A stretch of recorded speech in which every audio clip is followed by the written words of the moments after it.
Thank you. I very much appreciate the thoughtful comments of the good lady from District 6. But I would say that we can have it all. We can bring another bill that addresses only surgery. And frankly, surgeries are not happening in the state right now. It's not the standard of care.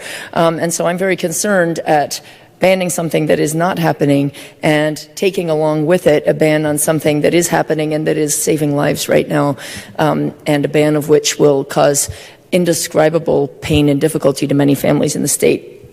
Now, one thing I want to clarify. I think we all intuitively know that teenagers are very flighty. They change their mind about a lot of things. I think that may be part of what's driving this is, hey, a kid might think they're transgender at this age, but they might change their mind later. So let's not let them do crazy, irreversible things when they might think very differently when they're 22 years old. I get that. I have 4 kids. But couple things on that point. First of all, these treatments are not administered unless there is a standard for this. It has to be persistent and consistent. Nobody's going to give these kids treatment if they just woke up last week and decided they think they might be a different gender. Treatment is only considered when there are those rare cases where a kid has known basically since birth that they were born in the wrong body. Rare outlying cases. Again, this is not for kids who just had a sudden flight of fancy on this. But another point is that there are irreversible permanent changes that are going to happen if the family doesn't act, if the family doesn't take these, if it doesn't administer these puberty blockers. Puberty will happen. Puberty will carry out permanent, irreversible changes on your body. You can't decide when you're 20 years old to not go through puberty. Once you're 6'2" and have broad shoulders and an Adam's apple, you can't undo that. And if you have decided you want to permanently transition to female, it might make your life more challenging in terms of, how that transition is going to work out. These puberty blockers buy you time to make those decisions and put off that permanent change that's going to happen. So I think it's not the case that, just make them wait till they're 18. No harm, no foul. They can decide then. Permanent, irreversible things will have happened by the time they're 18 that cannot be undone and that person will have to live with for the rest of their lives. But, I get that this isn't going to be an easy decision. You might get it wrong. The kid might get it wrong. The family might get it wrong. It is possible that they will undergo this transition and someday regret it. Although I would point out that those cases are very rare, and there are a good number of studies on this. And in Sweden, there was a 50-year longitudinal study of 767 transgender people that found only about 2% expressed regret. There was a Journal of American Medicine study. Generally, I think there was one in the U.S. that found about 3% of respondents who had transitioned then detransitioned. It's possible. It does happen. But I think there's a reason. I understand that there was a young lady who came in and spoke who detransitioned. I think there's a reason she had to be flown in from California because nobody could be found in Idaho who had transitioned who subsequently regretted it. It's rare. It's possible, but rare. So the question is, are we going to force 97% of people to forego treatment that they deem necessary and life-saving because there might be 3% who will subsequently regret it? I don't think those numbers add up. But beyond that, okay, mistakes might happen. Who's going to be the one to make those mistakes? Because someone might get it wrong. Might get it wrong either way. You might undergo the transition and be part of that 3% that regrets it.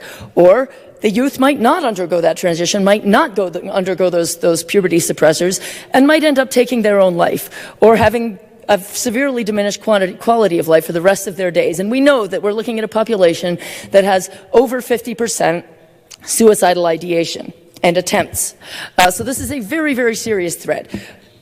This happens in the medical world. This is not an outlier. There are so many other contexts where a parent might have to make this decision.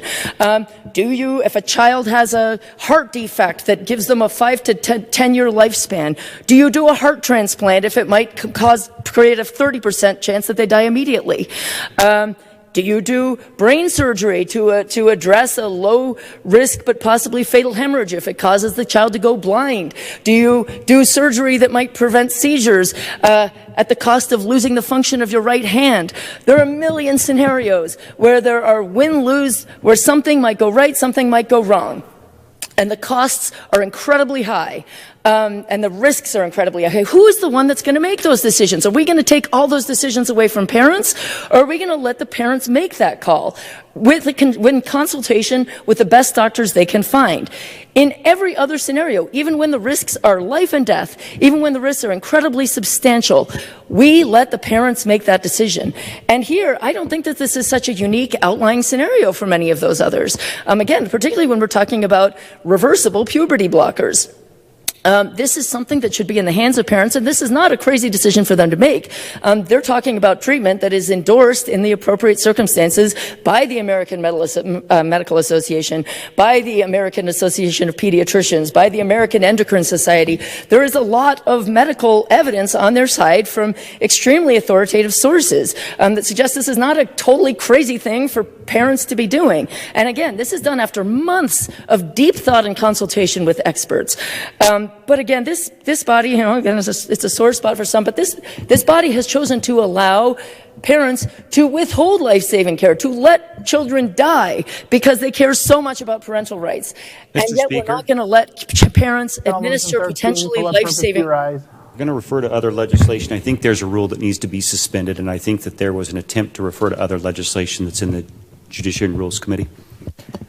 Good lady, continue. Yes, thank you, Mr. Speaker. I was actually not specifically referring to any pending legislation. I think this has been an issue that's been before the state for upwards of a decade, so I'm actually not particularly referring to any piece of legislation, just the overarching state of Idaho law. Mr. Speaker, the rule is very clear. Whether it's been before this body or not, you have to suspend the rule or ask unanimous consent. And so she is letting us know that she's trying to refer to other legislation. Mr. Speaker, I'm referring to the overarching Idaho law in place right now. It's the overarching broad. Yep. Thank you, Mr. Speaker. I'm referring to the existing state of Idaho law, which permits parents to withhold life-saving care when that has resulted in a number of child deaths. That has been permitted in the state of Idaho because of this deep commitment to parental rights over children's care, no matter what, even if it kills the kid. Why would we depart from that now? Why would we take away parent rights, parent choice, to administer likely life-saving care that is endorsed by a number of very credible authorities within the medical field? This is a serious philosophical deviation from where this government has always been. It's a tough call. I grant it's a tough call. I grant it's a call that might be made incorrectly, but I think it's a call that needs to be made by parents. And so with that, I ask for your red light on House Bill 71.